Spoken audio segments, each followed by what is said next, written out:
Ya, karena Pak Mahfud MD sudah membuka info ini, memang kita harus memperdalam siapa yang merekrut, bagaimana proses perekrutan, dan siapa yang disasar. Itulah yang akan saya tanyakan kepada Pak Wawan Purwanto dari DP 7 BIN. Selamat malam Pak Wawan. Selamat malam Mbak Jota. Pak Wawan, ini kan Pak Mahfud MD sudah buka informasi kepada publik. Dibuka informasi, publik makin penasaran. Jadi yang merekrut kelompok-kelompok muda atau anak muda untuk meneror kelompok VVIP ini siapa Pak yang merekrut? Wah, kalau disebut kan tidak enak ya. Tapi nggak usah disebut saja. Yang jelas itu ada dan videonya ada. Dan latihan-latihan komandonya itu ada. Kemudian sistem penghadangannya serta juga sistem penjemputan dengan mobil yang sudah disiapkan ketika mau menculik itu juga ada. Kemudian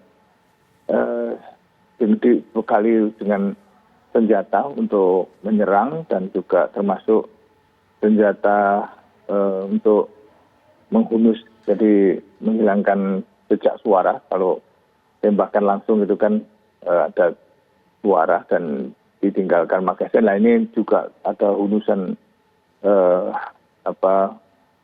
pisau yang sudah disiapkan seperti juga pedang, dan itu memang sudah disiapkan khusus untuk menghantam dulu pengawal-pengawal yang diculiknya. Kemudian setelah itu baru sasaran target VIP itu sudah diangkut dengan mobil penjemput.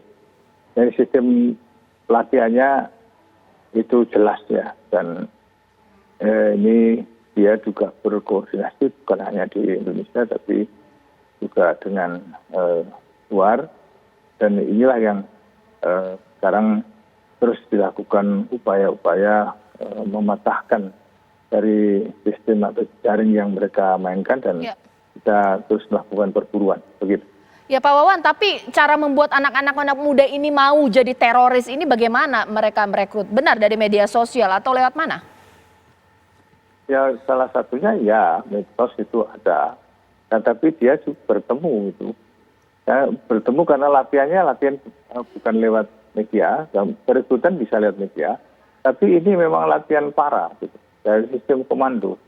Jadi mereka juga latihan bela diri, latihan penyerbu, latihan menyerang, kemudian silent operation, kemudian juga latihan bagaimana membekap untuk tidak ada suara, dan mereka juga latihan pengendara. Jadi pengendara harus speed tinggi kan, ya, mereka terutama untuk kejar-kejaran dan mengecoh lawan tentunya. Ini sudah juga. Ya, berarti ada camp-camp teroris, berarti isinya anak-anak muda gitu, begitu ya Pak ya? Ya mereka memang dipilih ya, tapi setelah dipilih itu kan tentu ada seleksi ya, terutama dilihat dulu backgroundnya. Apakah ini membahayakan kelompok ini atau tidak, serta juga apakah dia susupan dari seseorang atau tidak. Kemudian dia juga melihat setelah yakin baru dia bergabung. Dari sini yang terus dilakukan upaya supaya betul steril ya, dari bocornya informasi itu. Tapi ya bocor juga. Karena sekarang ini banyak cara untuk bagaimana membongkar gitu kan. Pak, bentuk ideologi apa yang ditanamkan kepada anak-anak muda ini sampai mereka mau menjadi teroris ini Pak? Ya sebetulnya tetap ideologinya sama, ideologi khilafah. Yang menuju ke arah sana ya. Dan memang indoktrinasinya ketat ya, sehingga sistem isi otak dan meyakinkan dari sisi keyakinan. Ini kalau masalah keyakinan memang unik ya, agak sulit, tapi dengan indoktrinasi yang demikian masif, kemudian dengan dalil-dalil yang sudah diatur itu rupanya bisa masuk. Dan ada sejumlah anak-anak muda yang terkena dan mereka siap untuk menjadi martir ya, untuk melakukan serangan-serangan seperti itu. Dan ini secara intens dilakukan. Iya. Begitu. Pak Al-Qaedar, Ya. dari asal katanya radikal, radiks, mengakar gitu ya. Ya, betul. Kalaulah kemudian sebar-sebar ideologi hanya lewat media sosial, apa benar-benar bisa membuat anak muda kemudian ikut masuk camp pelatihan? Apa semudah itu? Enggak semudah itu. Karena ada panjang prosesnya ya. Ada tilawah, tazkiyah, taklim, kemudian dia harus harus percaya pada iman, hijrah dan jihad begitu. Jadi itu tiga proses yang harus dilalui dan itu memakan waktu. Dan itu tidak simpel dan tidak instan dalam pengertian bahwa minimal sekali ya, proses paling cepat itu 3 bulan. Dan untuk para militer, terutama untuk para askar itu memang dibutuhkan waktu penempaan yang lebih lama lagi.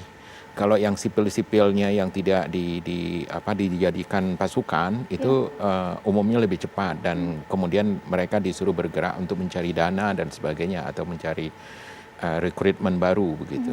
Tapi kalau yang militer, yang askar ini memang proses penggemblengannya itu lama memang dan butuh step-step yang panjang ya. Tapi minimal 3 tahap itulah. Jadi tilawah, tazkiyah dan taklim. Artinya yang pertama dibacakan ayat-ayat tentang keimanan, yang kedua dibersihkan dari sisa-sisa ideologi ataupun kepercayaan, keyakinan, tahayul dan hal-hal yang membuat mereka percaya pada Pancasila dan sebagainya itu dibersihkan dulu, dicuci, kemudian diberikan taklim, artinya ilmu kemiliteran terutama dan ilmu bahkan dikirimkan keluar, biasanya ke Mindanao atau ke Suriah atau ke Afghanistan kalau dulu ya. Nah, kalau yang sekarang ini ke Suriah lah minimal sebagai tempat pelatihan ya. Dan sepertinya polisi kan menangkap 91 orang yang baru pulang dari Suriah. Dan 23 itu yang memang ketahuan sebagai pasukan khusus untuk penyerangan VVIP. Tapi saya agak meragukannya karena gini ya.